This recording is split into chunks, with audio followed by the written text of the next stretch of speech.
پہلی جنگ کے اندر تو کل 313 لوگ تھے, کہاں سے کھچا کھچا گئی.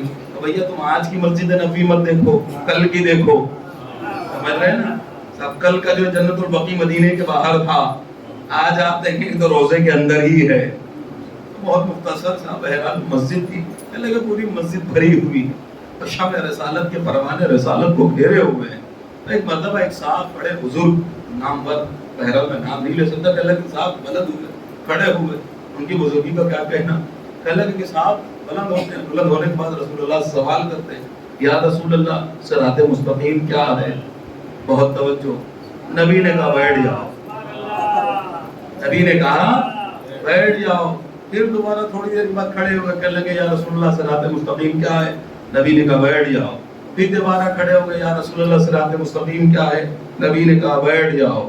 اللہ اکبر. یہ یا نبی اللہ, یہ آپ سے جو مسئلہ پوچھتے ہیں سارے مومنین, سارے آپ کے پروانے, سارے آپ کے ساتھی, آپ بلا تأمل بیان کر دیتے, فوراً بتا دیتے.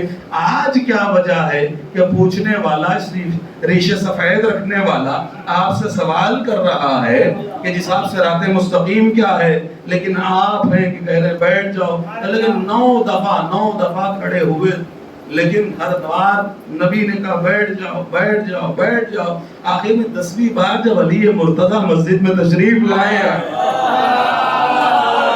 کہ جس نے 9 مرتبہ سوال کر چکا تھا اب وہ کھڑا نہیں ہوا, تو نبی خود اپنی جگہ سے کھڑے ہو گئے.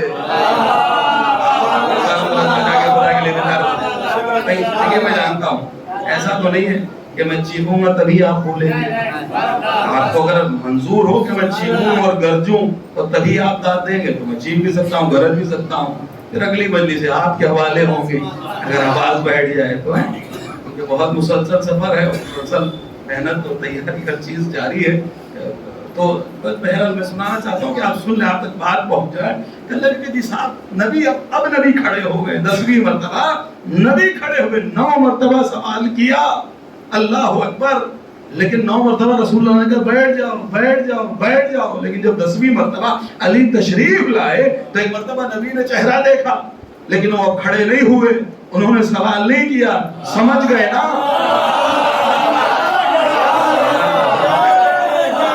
سمجھ گئے.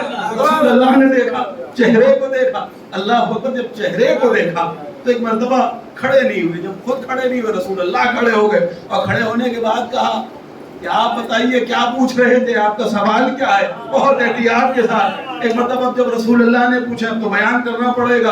ایک مرتبہ کھڑے ہوتے ہیں, کھڑے ہونے کے بعد کہتے ہیں یا رسول اللہ صراط مستقیم کیا ہے. صراط مستقیم کہتے کسے ہے. جیسے انہوں نے سوال کیا, رسول نے اپنے بغل میں کھڑے ہوئے علی مرتضیٰ کو سرتا پیر دیکھا, مسکرانا شروع کیا, لبوں پر مسکراہٹ آئی, نگاہیں بھر کر علی مرتضیٰ کو دیکھا اور ایک جملہ کہا ھذا صراط مستقیم. یہی علی تو صراط مستقیم ہے جو اس کے راستے پہ چلا, وہ صراط مستقیم پہ چلا. جس نے اس کو چھوڑا وہ صراط ظالمین پر پہنچا.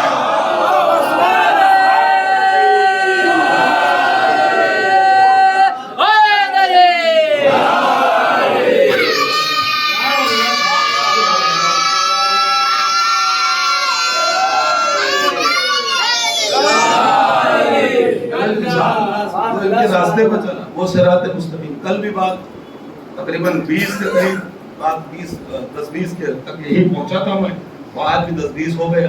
اور کل بھی ایک واقعہ پڑھا تو آج بھی ایک واقعہ پڑھوں آپ کے ساتھ, تاکہ دونوں باتیں بیلنس برابر رہے. پہلے ایک بات پڑھ دوں. کل رات 1900 صلوات پڑھے محمد والے محمد.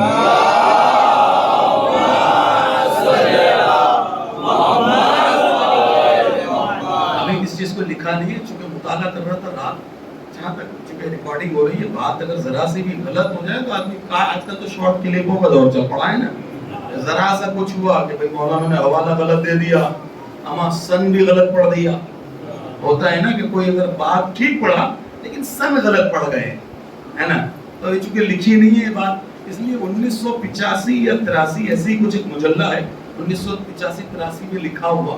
اس مجلے کے اندر جی صاحب آج کل ایک بل پاس ہوا ہے, آپ کو پتا ہوگا صاحب, صحابہ کی اگر کوئی توہین کرے تو اس کو واجب القتل اور سزا، قتل کی سزا آپ نے دیکھا ہوگا، آج کل بڑے چرچے میں ہیں۔ تو عزیزو یہ آج سے نہیں چل رہی ہے کوشش، یہ 1983 اور پتہ نہیں سن یاد نہیں ہے، کل انشاءاللہ آپ کو سن بتا دوں گا تاکہ کوئی مسئلہ نہ کھڑا ہو جائے اللہ کے ساتھ۔ لیکن یہ بات بہرحال ہماری رات کی ولادتوں سے غالباً شاید پہلے کی بات ہے، ہاں اتنی پرانی بات ہے، اس وقت سے یہ چلتا چلا آ رہا ہے کہ اگر کوئی توہین کرے تو اس کو یہ کر دو، یہ کر دو۔ اس کے اندر ایک اتنی بڑی بات لکھ دی انہوں نے، رات کم سے کم آدھی گھنٹے تک تو بے چین رہا کہ کیا کہہ دیا۔ اس دن سے آج تک بل پاس نہیں ہو پایا ہے، اب بل پاس ہوا ہے جا کے۔ آپ دیکھیں، بہرحال جن کو معلومات ہے، جنہیں نہیں معلومات اس سے پوچھ لیجیے گا، میں کون سے بل کی بات کر رہا ہوں، ریکارڈنگ ہے۔ حالات ایسے نہیں ہوتے کہ ہر چیز کھول کے بیان کی جائے، تو بہرحال میں سمجھ بتا رہا ہوں آپ کو، جن تک بات پہنچ گئی۔ اللہ کے ساتھ اتنے سالوں سے بل پینڈنگ میں تھا لیکن اب تک کوئی پاس نہیں کروا پایا تھا۔ یہ ناصبی جو خارجی جن کو کہیے اہل بیت علیہ السلام کے دشمن ہیں، بل پاس نہیں کروا پائے تھے، لیکن اب بل پاس تو ہو گیا۔ ایسا نہیں مطلب انہوں نے اتنی بڑی بات لکھی، انہوں نے کہا کہ تمہیں تو ہمارا شکریہ ادا کرنا چاہیے، اگر ایک ایک مومن کے دل میں میری بات پہنچ جائے تو قسم خدا کی تمہاری تقدیر کو سلام کرو اور اپنی ماں کو گھر پہ جا کے اس کے قدموں کا بوسہ دے دینا۔ جو بات میں پڑھنے جا رہا ہوں، کل رات تقریباً 3:30 4 بجے بات میں نے پڑھی ہے، اس کے بعد نیند نہیں آ رہی تھی، کروٹیں بدل رہا تھا کہ اتنی بڑی بات لکھی اور اتنی بڑی بات نے اتنے سالوں سے بل کو روک رکھا تھا، وہ جو انہوں نے جوابات دیے تھے۔ اب میں آپ کے سامنے کبھی یہ بند ہوں گے نا، تب آپ کے سامنے پورا پڑھوں گا، اگر آپ چاہیں گے تو کل وہ مجلہ لے کے آتا ہوں، اس کے چند سوالات ہیں، ان کو بند کیا جائے گا، کھڑکیاں بند کی جائے، وہ سوالات پڑھ کے آپ کو سناؤں، آپ کی عقلیں دنگ ہو جائیں۔ سن لیجئے، کہنے لگے، وہ کہتے ہیں، انہوں نے دلیل دی نا، دلیل دے رہے ہیں وہ دلیل یہ دے رہے ہیں کہ تمہیں تو ہمارا شکریہ ادا کرنا، تم سے مراد سمجھ گئے؟ یہ بھی کھول کے بولوں، تمہیں تو بھائی جو اس پار ہے وہ حسینی ہے، ابھی جملہ نہیں پہنچا، یہ جو اس پار ہے وہ حسینی ہے۔ بھائی عباس نے جو نشان کھینچا تھا نا، اسد حیدری صاحب ہے، اسد حیدری صاحب سے کسی نے پوچھا کہ بھائی جو عباس نے نشان کھینچا تھا کیا وہ نشان مٹ گیا ہے؟ پلٹ کر اسد حیدری نے جواب دیا تھا کہ اگر تیرے بیٹے نے کھینچا ہوتا تو نشان مٹ جاتا۔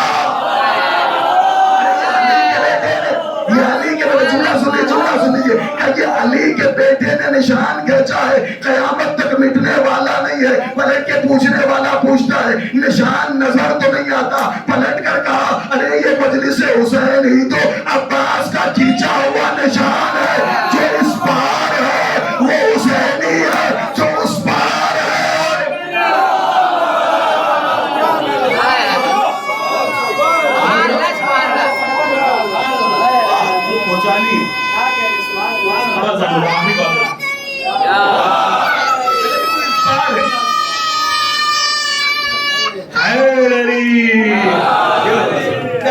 کیا ہوگا جو اس پار ہے وہ حسینی ہے۔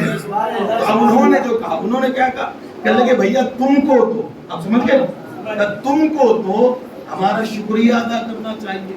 وہ کہے کے لیے شکریہ ادا کرنا چاہیے کہ ہم اہل بیت علیہ السلام، اب میں اور آسان کروں جملوں کو، اور اس کو کہیے کوئی گنجائش نہ چھوڑو گریبان پکڑنے کی، کہ ہم قاتل علی مرتضی، قاتل حسن مجتبی، قاتل حسین غریب کربلا، بہرحال بہت احتیاط سے، بہت ایک لمحے کے لیے انسان سمجھے کہ لگے ہم جو برا کہتے ہیں اور بھی جو برے کی جو آپ الفاظ استعمال کرتے ہیں وہ نہیں، میں برا اور ہلکا ہاتھ رکھ رہا ہوں، کہ لگے جو کرتے ہیں تو تمہیں شکریہ ادا کرنا چاہیے ہمارا، کہ اگر ہم لوگ ان قاتلین کے اوپر، قاتلین امام حسین اوپر تک آپ پہنچیے گا، میں سے قاتلین امام حسین کہتا ہوں، کہ اگر ہم قاتلین امام حسین علیہ السلام پر لعنت نہ کرتے نا تو اللہ عذاب نازل کر دیتا۔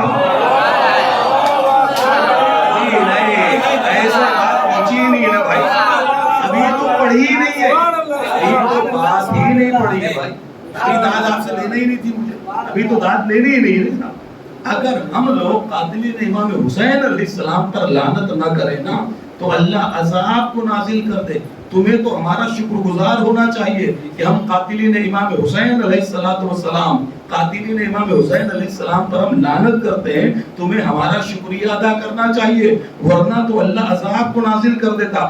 اب وہ دلیل قرآن سے دیتے ہیں، کہتے ہیں کہ پوری قوم سمود ہلاک ہو گئی۔ جناب صالح کی قوم کو قوم سمود کہا جاتا ہے۔ کہتے ہیں کیوں ہلاک ہوئی؟ کہ انہوں نے جناب صالح کی ناقہ، کہ جسے ناقۃ اللہ کہا جاتا ہے، سورہ والشمس پڑھتے ہو، وہ ناقۃ اللہ فکذبوها فعقروها وناقۃ اللہ، جو کچھ بھی ہے کہ اللہ کے ساتھ جو ناقۃ اللہ ہے نا، اس ناقۃ اللہ کو ذبح کر دیا تھا۔ اور عذاب کیوں آیا؟ کہ پوری قوم ناقۃ اللہ کے ذبح پر راضی تھی، تو اللہ نے پوری قوم کا ایسا صفایا کر دیا کہ قوم سمود میں آج کوئی بھی باقی نہیں ہے۔ اگر قوم سمود ناقۃ اللہ کے قتل پر ساری قوم راضی رہتی ہے تو اللہ عذاب کو نازل کر دیتا ہے۔ اگر ان معصومین کے قتل پر تمہارے ساتھ ہم بھی راضی رہتے اور لعنت نہ کرتے۔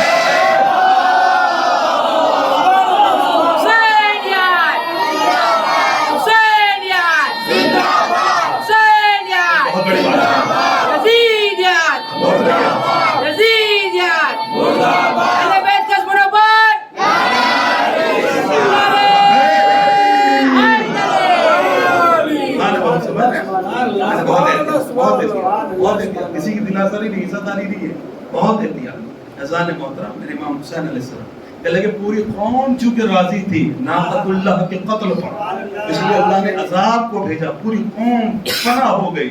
ذرا سوچو تو صحیح، اگر صالح کی قوم ناقۃ اللہ کے قتل پر راضی رہے تو اللہ عذاب نازل کر دیتا ہے۔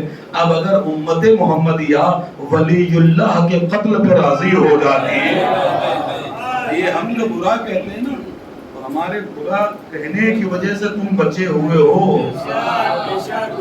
یاد رکھنا۔ بہت بڑی دلیل دی تھی انہوں نے، اگر آپ کہتے تو وہ لے جاؤں گا، پورے بہت زیادہ بڑا مجلہ نہیں ہے، شاید ایک آدھ دو مجلس پہ ختم ہو جائے گا، بڑی قیامت کی باتیں انہوں نے کہی اس کے اندر۔ آپ پڑھ رہا تو میں دیکھ رہا تھا تو دروٹے بدل رہا تھا، کیا بات، کیا دلیل ہے، کیا استدلال ہے، قسم خدا کی۔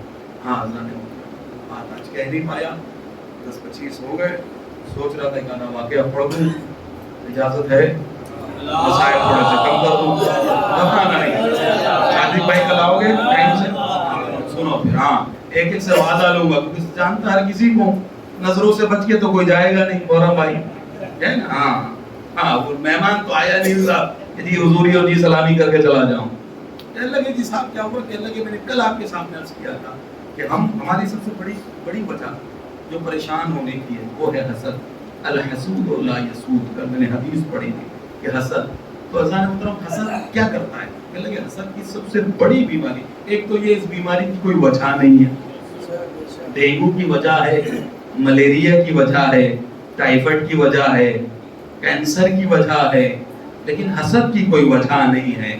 یہ بغیر وجہ کے ہو جاتا ہے، اور جس کو یہ ہو جاتا ہے تو وہ پھر انسان سے نہیں لڑ پڑتا ہے، وہ خدا سے لڑ بیٹھتا ہے۔ اسے ہو جاتا ہے نا کہ وہ انسان سے نہیں، بھائی محمد بھائی سے جلنے لگو کہ ان کے بعد ڈیزائر کیسے آ گئی، تو بھیا ان کی کیا حیثیت کے لے پاتے ہیں؟ اللہ نے دی ہے تو انہوں نے خریدا ہے، تو اس کا مطلب میں ان سے نہیں چل رہا ہوں، میں خدا سے لڑ بیٹھا ہوں کہ تو نے کیوں دیا۔ اور عزیز و یاد رکھیے جب یہ حسد کی بیماری بڑھتی ہے تو انسان، میں نے کل کہا تھا نا کہ محمد بھائی کل نہیں تھے اس لیے آج بتا دوں ان کو کہ ہوں تو نہیں کھاؤ بنتا نہیں کھاوا جاتا، ہوں تو نہیں حل بنتارا ہی نہیں حلوا ہے نا۔ تو جب یہ بیماری آ جاتی ہے انسان کے اندر تو ہوتا کیا ہے، انسان پھر برائیاں، اس کے اندر سے کہ برائیاں جو انسان کے اندر پائی جاتی ہے نا، انسان غیبتوں میں لگ جاتا ہے، اس کی برائیاں آشکار کرنا شروع کرتا ہے۔ یہ حسد کے بعد سارے مراحل حسد سے شروع ہوتے ہیں، چھوٹے چھوٹے چھوٹے چھوٹے چھوٹے چھوٹے، پھر ایک منزل کمال پہ انسان پہنچ جاتا ہے، یعنی گناہوں کے دلدل میں، جس کو کہیے کہ گناہوں کا بادشاہ بن جاتا ہے جب یہ حسد کا آغاز ہوتا ہے۔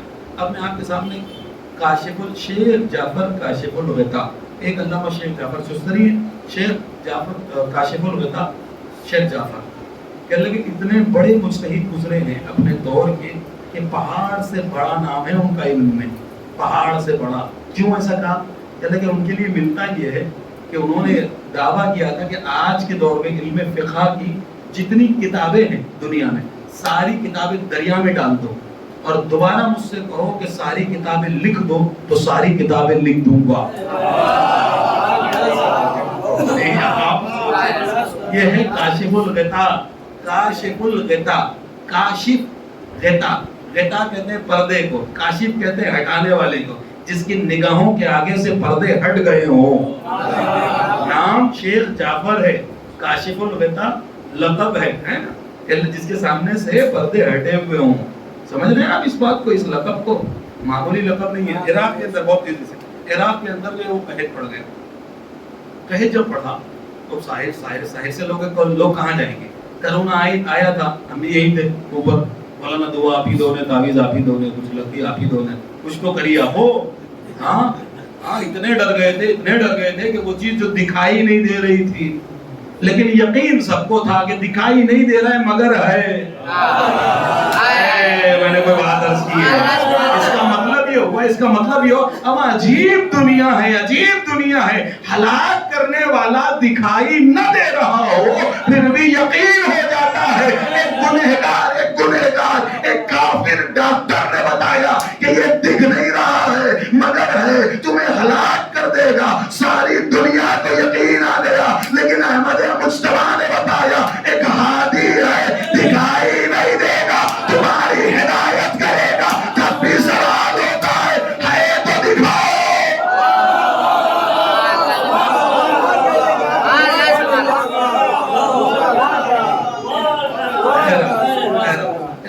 وقت گنجائش نہیں ہوتی کبھی. بس بیٹا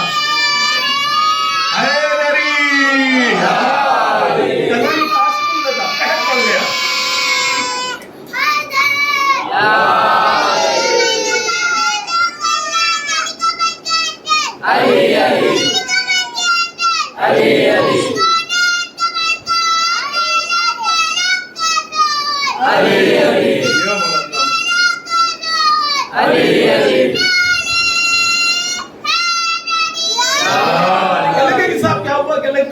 قحط پڑ گئے عراق کے اندر, سارے پہنچ گئے سرکار کے پاس.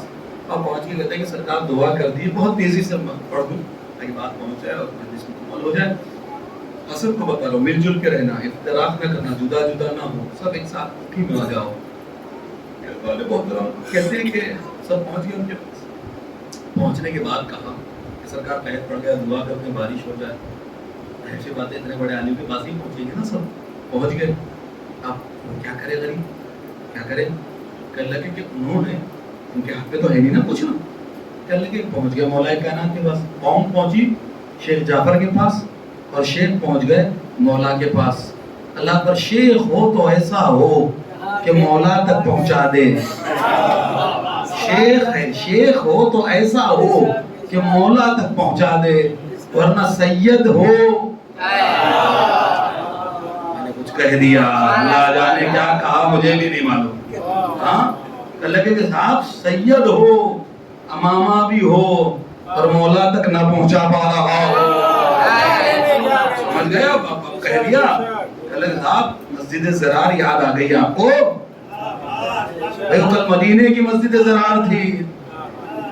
ہاں اما بھیا اگر شیعہ اتنے ہی برے ہیں تو تم شیعہ ہو کیوں؟ چھوڑ دو ہمیں. بھائی اگر دوسرے اتنے پسند ہے غیر المادری ہم کو کہہ لگے کاشف الغطا لیجئے صاحب. انہوں وہ مولا کے پاس پہنچ گئے. پہنچنے کے بعد پکڑ لی جالی تو مولا قحط آیا ہے, سارے مومنین میرے پاس آئے, میں مرجع تقلید ہوں, مجتہد ہوں, مولا کچھ کرو, مولا کچھ بتا دو. اور جالی پکڑ کے رونا شروع کیا. مولا سے گفتگو کر رہے ہیں.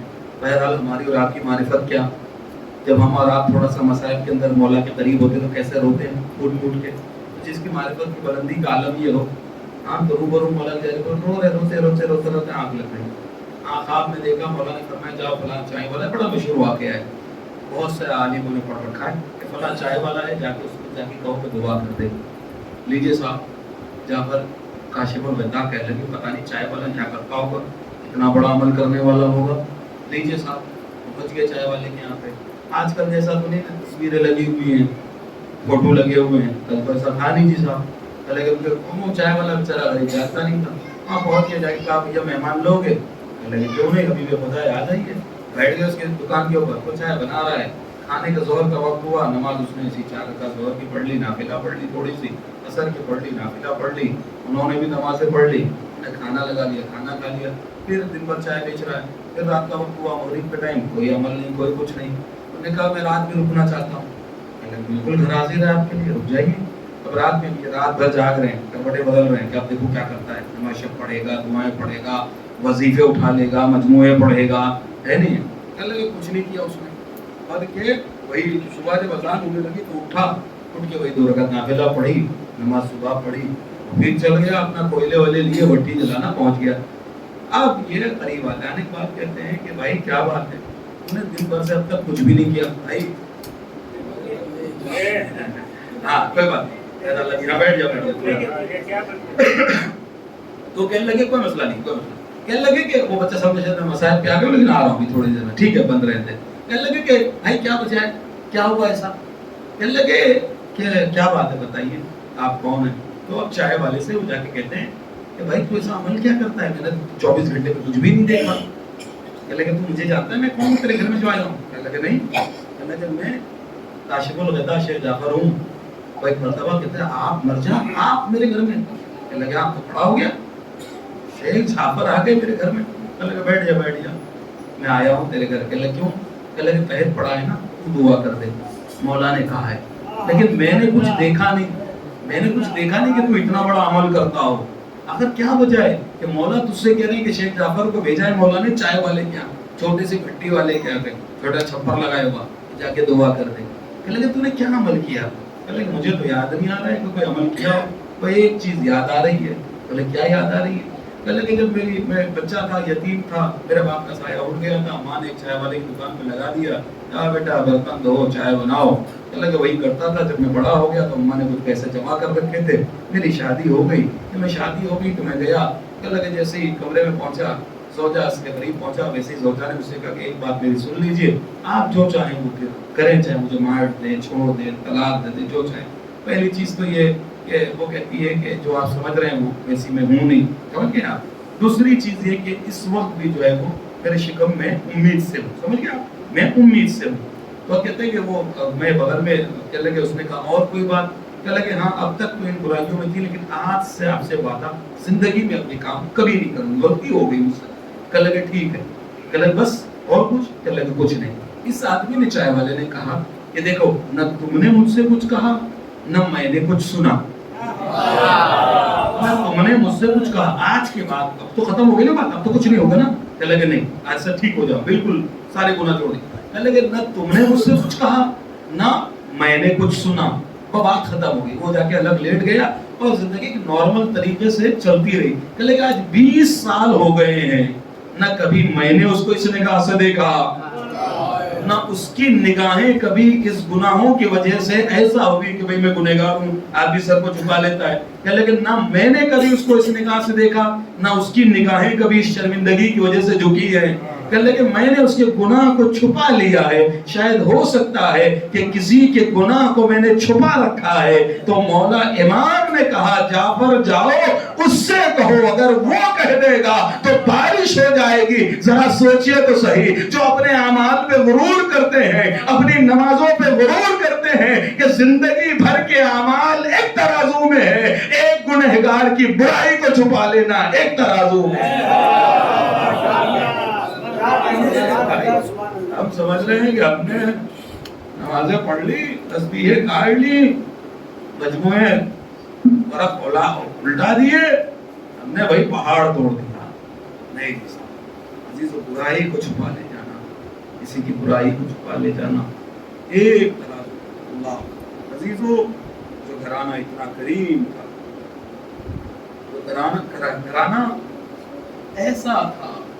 اللہ عزیز و زیارت عاشورہ کے اندر پڑھتے ہیں کہ اللہ جب سجدے کے اندر دعا پڑھتے ہیں, سجدے کی دعا ہے, اس دعا کے اندر آپ یہ پڑھتے ہیں, اللہ ایک جملہ ہے رونے کے لیے, قیامت تک کے لیے کافی ہے.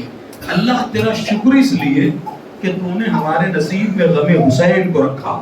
پہلا جملہ, اللہ تیرا شکریہ اس لیے کہ تو نے غم حسین میرے نصیب میں رکھا ہے. لیکن شکوہ, دوسرا جملہ یہ کہ شکوہ اس لیے کہ جن کے اتنے مراتب تھے انہوں نے ایسے ظلم سہے ہیں. اللہ اکبر ذال محترم، میں نے جملہ پڑھا اللہ سے شکوہ، شکریہ اس کا کہ ہم غم حسین میں روتے ہیں، شکوہ اس بات کا کہ جو ایسے تھے انہوں نے اتنے ستم دیکھے۔ آج شب جمعہ ہے، اللہ اکبر۔ ہاں عزیزوں ایک روایت پڑھے دیتا ہوں، جبکہ تفسیر بعد میں پڑھنا چاہیے لیکن آج پڑھے دیتا ہوں کیونکہ آج شب جمعہ ہے۔ مطابقت کر رہی ہے روایت کہ شام میں جب یہ قافلہ پہنچا ہے اور زندان میں جب یہ قافلہ پہنچا ہے نا، تو شام کی ایک فیملی کا دستور یہ تھا، جب بھی نوچندی جمعرات آیا کرتی تھی کہ لگے امام حسین علیہ السلام کی سلامتی کی نظر دلایا کرتے تھے۔ ایک مرتبہ جب یہ قافلہ اسیر ہوا تو ایک مرتبہ شوہر گھر میں آتا ہے اور آنے کے بعد کہتا ہے اے زوجہ آپ کی نوچندی کو جو سلامتی حسین کی نظر دلائے گی وہ اسلام کے کسی اور یتیموں میں غریبوں میں تقسیم نہ کرنا، بلکہ میں ایسے زندان میں قیدی دیکھ کے آ رہا ہوں کہ ایسے قیدی میں نے زندگی میں کبھی نہیں دیکھے ہیں۔ ارے وہ قیدی ایسے تھے جن کے چہرے پہ تماچوں کے نشان موجود ہے۔ ایک بچی کو دیکھا جس کے ہونٹ پپڑائے ہوئے ہیں، جس کے کانوں میں خون جمع ہوا ہے، اللہ اکبر، جس کا دامن جلا ہوا ہے۔ کہنے لگے اب کی بار کی نظر ہم زندان شام پہنچائیں گے، لیجئے شب جمعہ لیجئے۔ نوچندی جمعرات آ گئی، سلامتی حسین کی نظر تیار ہو گئی۔ ایک مرتبہ نظر لے کر چلے، زندان کے دروازے پہ پہنچے، لیجئے زندان بان نے دروازہ کھولا۔ ایک مرتبہ امام سید سجاد کے آگے وہ شخص بڑھا، مولا نے فرمایا اپنی زوجہ سے کہے اندر اہل حرم میں چلا جائے، تو میرے پاس ٹھہر جا۔ لیجئے صاحب زوجہ وہ کشت لے کے آگے بڑھ گئی، جناب زینب کے سامنے کشت کو رکھ دیا اور کہتی بی بی آپ بھی کھائیے، اپنے بچوں کو بھی کھلائیے۔ جناب زینب نے سوال کیا اے آنے والی یہ بتا یہ کھانا کیسا ہے، کہیں صدقہ تو نہیں ہے؟ ارے ہمارے رسول پہ صدقہ حرام ہے۔ میں نے جملہ پڑھ دیا کہ ہمارے رسول پہ صدقہ حرام ہے۔ اللہ اکبر۔ ارے اہل بیت پر کیسے ستم توڑے گئے، کیسے ستم ڈھائے گئے کہ جب یہ قافلہ بازار کوفہ سے شام سے گزر رہا تھا نا، لوگ صدقے کی کھجوریں پھینک رہے تھے۔ اللہ اکبر۔ ارے جن پر صدقہ حرام ہو ان پر صدقے کی کھجوریں پھینکی گئی۔ ختم کر دیا میں نے مسائل کو، چند جملے رہ گئے۔ روایت یہ کہتی ہے بیوی سے فرمایا آپ بھی کھائیں، اپنے بچوں کو بھی کھلائے۔ کہ بتا یہ کیسا کھانا ہے، کہیں یہ صدقہ تو نہیں ہے نا؟ کہ نہیں بی بی ایسا نہ کہو، یہ صدقہ نہیں ہے۔ کہ پھر یہ کیا ہے؟ کہ یہ سلامتی حسین کی نظر ہے۔ اللہ اکبر۔ جیسے ہی حسین کا نام سنا، ارے زینب کو کربلا یاد آ گئی کہ کربلا میں میرا بھائی حسین ارے 3 دن کا بھوکا اور پیاسا، ارے شمر کا کند رنجار، میرے حسین کا سوکھا گلا۔ میرے بھائی یاد آ گیا، فوراً سوال کر لیا کس حسین کی بات کرتی، کون سا حسین؟ کہ میرا مدینے کا رہنے والا شہزادہ حسین، میرا آقا حسین، میرا مولا حسین۔ اللہ اکبر۔ حسین کی وجہ سے آج زندہ ہوں۔ کہ کس حسین کی بات کر رہی ہے؟ کہ مدینے میں میرا شہزادہ رہتا ہے۔ کہ اچھا حسین کے علاوہ بھی کسی اور کو پہچانتی ہے؟ کہ ہاں میری شہزادیاں رہتی ہیں، میری آقا زادیاں رہتی ہیں۔ اللہ اکبر۔ میرے آقا زادوں کی بہنیں رہتی ہیں۔ ایک مرتبہ زینب نے سوال کیا تیری شہزادیوں کا نام کیا ہے؟ آنے والی بگڑ گئی اور جو غصے میں کہتی ہے قیدی خاموش ہو جا، قیدی خاموش ہو جا۔ ارے کہاں نجس زندان، کہاں میری آقا زادیوں کا نام۔ اللہ اکبر۔ ایک مرتبہ زینب نے بالوں کو چہرے پر سے ہٹایا، اے آنے والی کا پہچانا، اب حسین کی سلامتی کی نظر نہ دلانا۔ ارے تیرا مولا، تیرا آقا، کربلا کی جلدی ریتی بات، 3 دن کا بھوکا پیاسا، شمر کا کند رنجر تھا، حسین کا سوکھا گلا تھا اور ضربے لگا رہا تھا اور میرا مولا آواز دے رہا تھا اما کبھی آواز بھیا۔ کبارہ ضربوں میں سرے سید مظلوم کاٹا، پہلی ضرب لگی آواز دی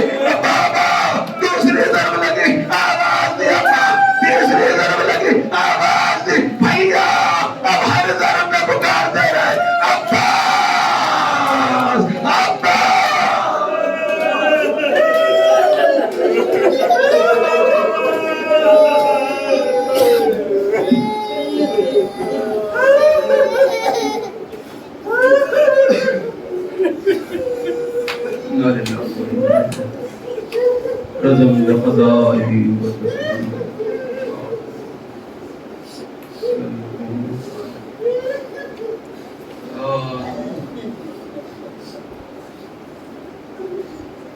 پروردگار ہمارے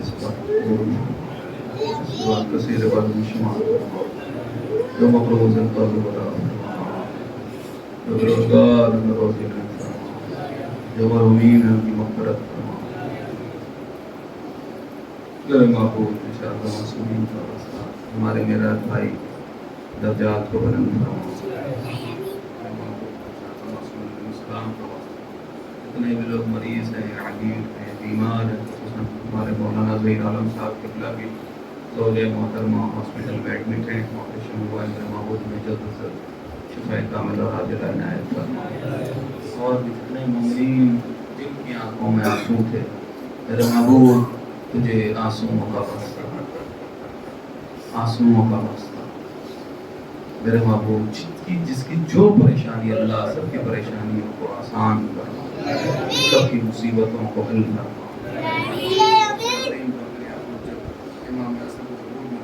فرما ہم کو جعبان و سار شمار فرما انکا انت السمیع العلیم ایک مرتبہ سورہ ہم 3 مرتبہ سورہ اخلاق تلاوت فرما کر مرحوم معراج حسین ابن اختر علی مرحوم کے روح کو ارسال فرما